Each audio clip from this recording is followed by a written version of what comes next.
Welcome to TFF's TV tadzoka nedzimwe nhau dziri kupisa dziri kutenderera pasocial media. Themba Gorimbo azoramba kupusiswa neZanu Pf achidedzera kuti ndanchivaka library kuzaka saka zviri kuitika handisi kuzvifarira. Zanu Pf irikuda kundiitisa. Tererai munzwe zvinonzi read between the lines ndozvaanyora ezviThemba achiti the saddest thing I have to publicly say is I was trying to build a solar powered library in my village and the building was already almost finished. My intentions was to finish this project on this trip, but due to unforeseen circumstances I have decided to stop the project and break down the building. Many kids were going to benefit, but unfortunately it is something that can give me peace because I cannot continue dealing with what I deal with behind the scenes. My wish in life is always to do what I want with my money without having people telling me why must I do this for this and for that. I do what I want when I want. I try not to belong to anyone because it creates entitlement that I have to fulfill. Ndo zvataurwa naThemba atsika achiti handidi kupusiswa neZanu Pf. If you know guys, zvaataura munonyatsoenda munonzwisisa nyaya yacho kwairi kubva nekwairi kuenda. Asi vazukuru vambuya neanda vazotaurawo zvinhu zvakawanda zvakasiyana-siyana. Aripo mumwe munhu auya akati welcome to Zanu Pf cartel world. They cannot do anything but want to ride on other people's success and commitment. Mumwe munhu akati that's Zanu Pf for you. Mumwe munhu akati politicians will rather deny the community this facility than to be excluded in its building.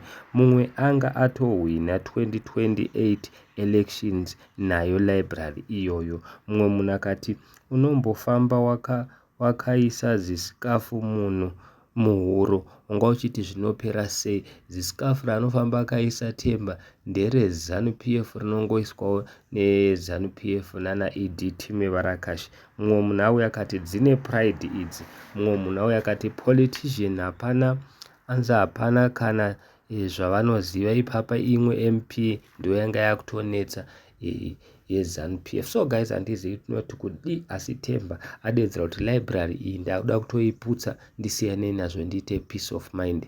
Asazouyawo zvake akuzama kuzvijustifya achiswonyora achiswotaura aita vhidhiyo achizama kuzvijustifya achidedzera kuti aiwa haisi nyaya yeZanu Pf chichi. Asi isusu tinongoziva guys, ndosekera ndichiti read between the lines. If you know. Adedzera kuti iye anachida kuita zvaanoda nemari yake but haadi vanhu vanozouya vachimudza kuti ita so and so and so. Of which munongoziva zvine zvichiitika muZimbabwe kana ukavaka chinhu chako kana ukadoneta chinhu chako, munongoziva mega zvinhu zvinoitika muZimbabwe. Most of the times vanhu vakawanda vanovaka, vanhu vanodoneta but vane vachida kutora credit vanenge vari vanhu veZanu Pf. Zvinova izvo zviri kurambwa naThemba Gorimbo achiti aiwa inini ndakupasa library yangu of which library iyi vanhu vakawanda vanga vachagona kubenefita kana nevana vangu angachivaka kuzaka. So guys, handizivi kuti which one is which. Ndanga ndichikumbira kuti mucommente down below mutiudzewo kuti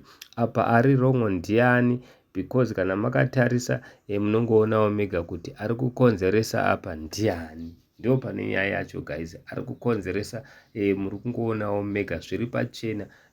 Please comment down below. Mufesi anga achifamba akapfeka scarf, saka vanhu vari kudedza kuti iwo waifunga kuti zvinopera nei, zvinopera sei uchifamba wakapfeka scarf yaEd.